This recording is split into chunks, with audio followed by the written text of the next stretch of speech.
Too many people are out here negotiating things that should never be up for debate. You're in a relationship, but you're constantly convincing yourself to accept nonsense. Why? Here is the thing, if you keep adjusting your standards just to keep somebody, eventually you would lose yourself. And trust me, the moment they see you're willing to bend, that's when they stop respecting you. So today, we're talking about non-negotiables.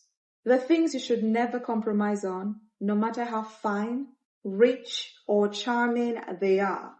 In a few seconds, I'll dive deep into the conversation. Keep it locked. Welcome to Fedessa per season.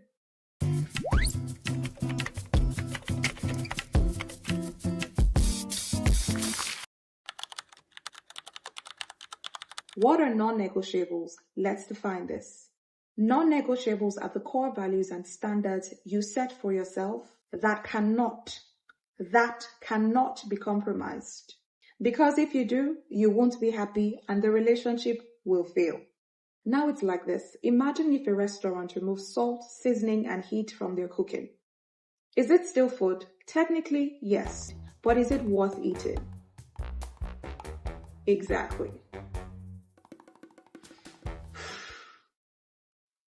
Moving on. If you remove your fundamental values just to accommodate somebody, you're left with a bland, half-baked version of yourself.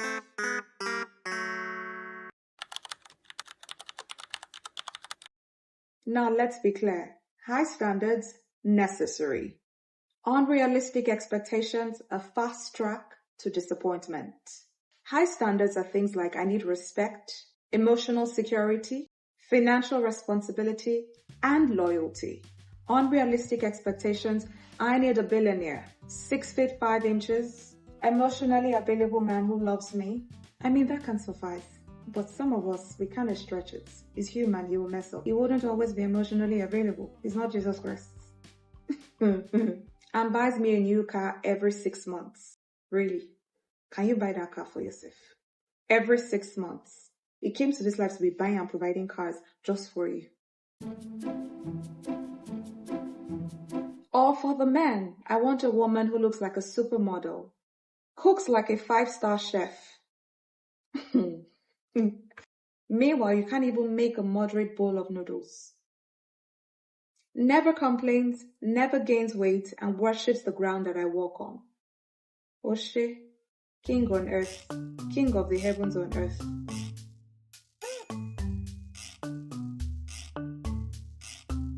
See the difference? One is self-respect, the other, delusion, delulu.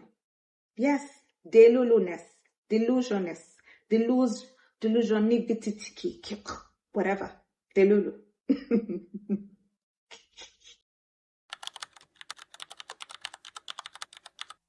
Now here are non-negotiables you should never, ever compromise on. Number 1, respect. If they talk down on you, insult you, or make you feel small, that's not love. That is control. Walk away. Walk away.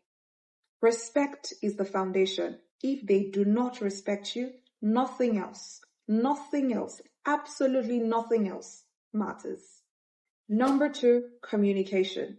Some of you are in a relationship where you are dating a ghost. Because there's no better explanation for this. You're in relationships where you're dating ghosts. They disappear, give one-word answers, avoid difficult conversations, and then blame you for having too many emotions.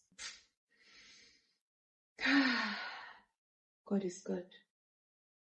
God is patient. God, very patient. Because if you constantly have to guess how they feel, you are not in a relationship. You're in a game of charades. Number 3, consistency. Someone who only treats you right when they're in a good mood is not a good partner. Is not a good partner, okay? If they start giving you 99.9, because I won't say 100, 99.9, and then slowly drop to 20%, my darling, without any explanation, that is a red, bloody, Bloody, I'm not talking burgundy, bloody red flag. Consistency is not difficult when someone actually cares. It flows naturally. When you love somebody, that's why they constantly say, oh, when you're in love, it's like common sense is out of the window. Especially when the person treats you right, the person respects you, the person loves you in your language. You're just there for them. So for the person to be consistent, show up every morning and say, hey, I'm going to love this woman, I'm going to love this man.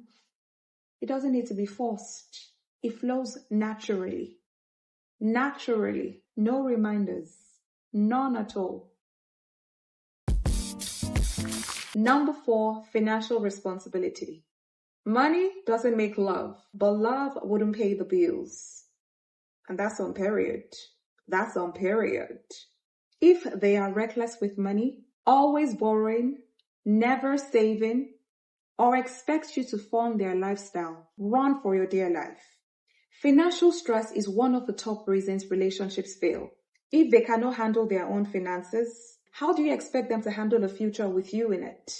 How? Possibly how? Number 5,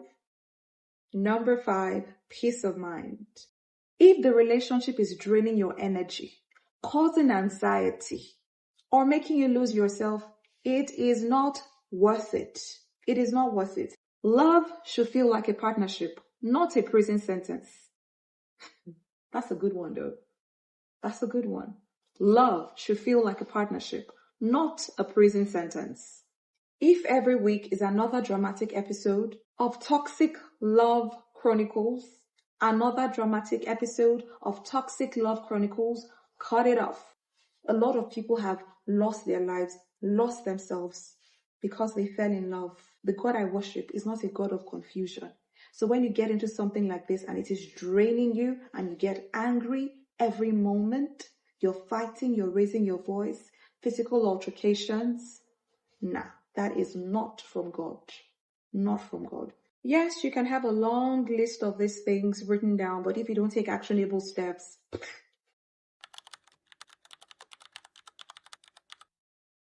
so how do you set and maintain your non-negotiables? I'm not just talking jotting them down, but actually walking through them. Actionable steps are being taken. Number 1, know what you want. You need to clearly define them. Clearly and articulately define them. Because if you don't, people will define them for you. And that's crazy. That's a whole level of crazy. Number 2, stop explaining your worth. If they don't see it, they are not meant for you. Simple. This is you. And if they don't see anything, don't explain to them. It's like you're trying to buy their love. We don't do that. We don't do that here. Number 3, walk away when needed. The longer you stay in a bad situation, the harder it becomes for you to live. Do not drown yourself in that toxicity, because for every time you stay there, you keep making excuses, you keep diving deep, and it's going to be so hard to pull yourself out. So learn when to walk away and do it. And number 4, be what you demand. You can't demand loyalty, respect, and emotional intelligence if you do not bring it to. You will pour into the relationship to make it work. So if you need these things, if you need loyalty, you need respect, you need emotional intelligence, you should also have the 3. All right? The moment you start accepting less than what you deserve, you train people to treat you that way. Now, non-negotiables are not about being difficult. They're about knowing your worth. When you respect yourself, you attract people who respect you too. If someone tells you you're asking for too much, tell them they're offering too little. 2 can play the game. Okay? Now drop your non-negotiables in the comments. Let's see who is raising standards in 2025. Do not forget to like, to subscribe, to comment, and definitely share to family, friends, frenemies, whoever you think might need this, and turn on post notifications so when I drop a new video, you are the first to be notified. I love you, sugar, sugar, sugar, duper, duper, delicious. Loads. I remain Fidessa. It is bye for now. Bye-bye.